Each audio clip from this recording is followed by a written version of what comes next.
Oke, assalamualaikum warahmatullahi wabarakatuh. Kembali jumpa lagi dengan saya Master Jasbrom. Ini di dalam rubrik kita cara ngalor ngidul. Oke, menyambung yang episode yang baru lalu, kita akan membacakan kisah nyata daripada sebuah buku yang berjudul Taring-Taring Kianat yang ditulis oleh Dr. Najib Al-Kailani. Oke, kita baca bab 1. Pada tahun 1940, Damaskus diperintah oleh Muhammad Ali Basah dan putranya Ibrahim Basah, wali Mesir. Ia juga menunjuk Syarif Basah, salah seorang dari kalangan angkatan bersenjata, menjadi gubernur di Damaskus. Di seantero Damaskus, hampir semua orang tahu tentang sebuah perkampungan yang terkenal dan eksklusif, yakni suatu perkampungan Yahudi. Jika berjalan di perkampungan ini, pandangan akan tertuju pada pria, wanita, dan anak-anak Yahudi serta rumah-rumah mereka yang padat dan tidak teratur.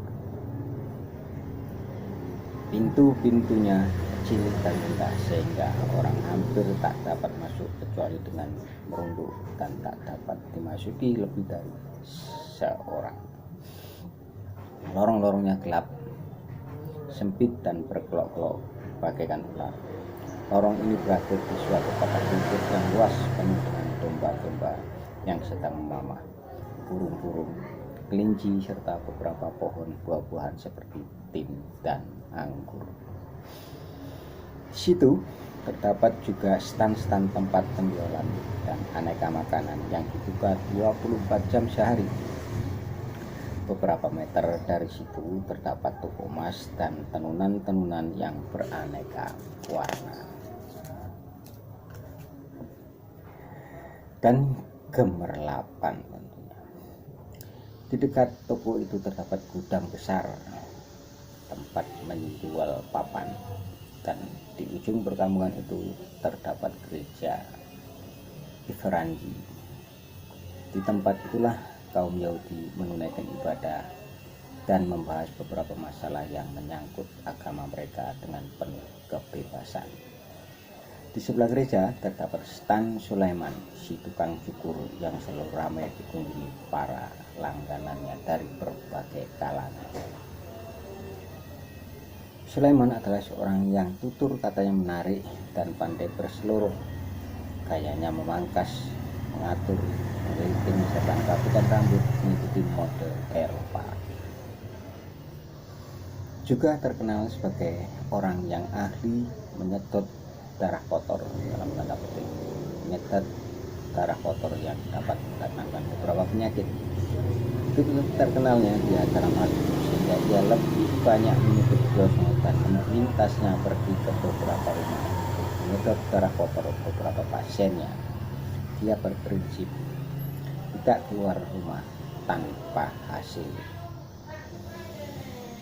Kepada seluruh pasiennya, ia selalu menekankan agar rajin berobat padanya dengan cara disedot darah kotornya. Meski si pasien itu mengalami kekurangan darah atau perbuatan kurus karena penyakit diare yang sangat parah, sesungguhnya ada motif terselubung dari nasihatnya itu. Selain sebagai seorang yang gila harta, dia juga senang melihat darah. Karena itulah pekerjaan menjadi darah kotor ini sangat disukai, karena memperoleh sekaligus dua keuntungan.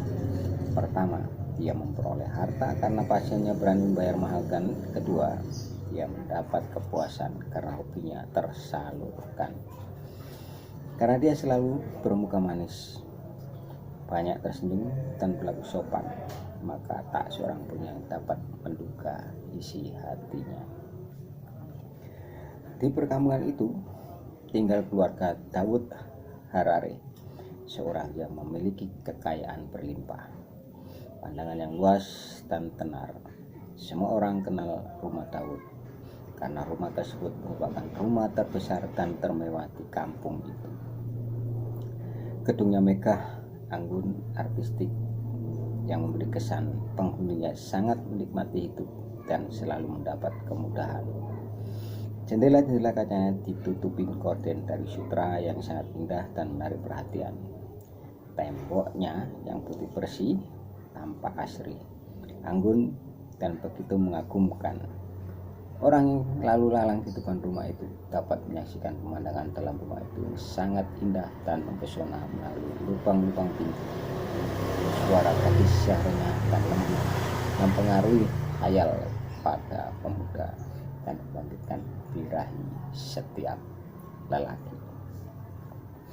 Di antara laki-laki yang tinggal di perkampungan itu adalah Hakom Musa Slamikli. Keduanya sering nampak di perkampungan tersebut. Mereka selalu pergi ke gereja bersama. Keduanya berkepribadian lembut, tenang, tetapi nampak misterius dan penuh teka-teki. Suatu sikap yang hampir dimiliki oleh seluruh tokoh-tokoh Yahudi. Di perkampungan Yahudi tersebut banyak sekali hiburan yang kadang-kadang menggelikan.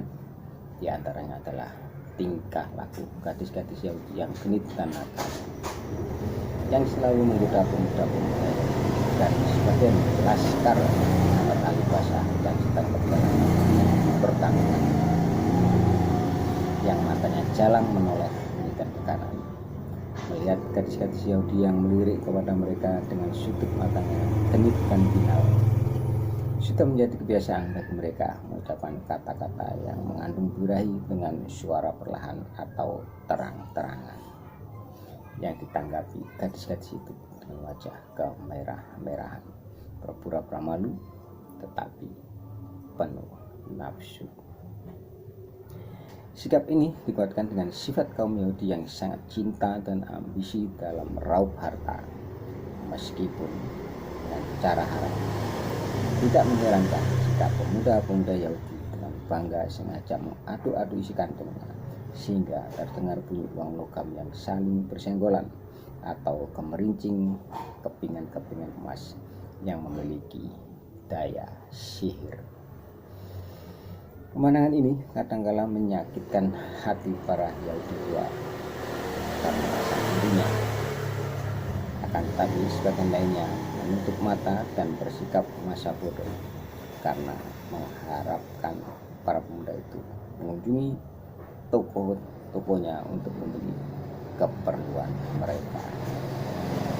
Setiap waktu akan terdengar hiruk-pikuk suara pedagang Yahudi menawarkan barang-barang mereka.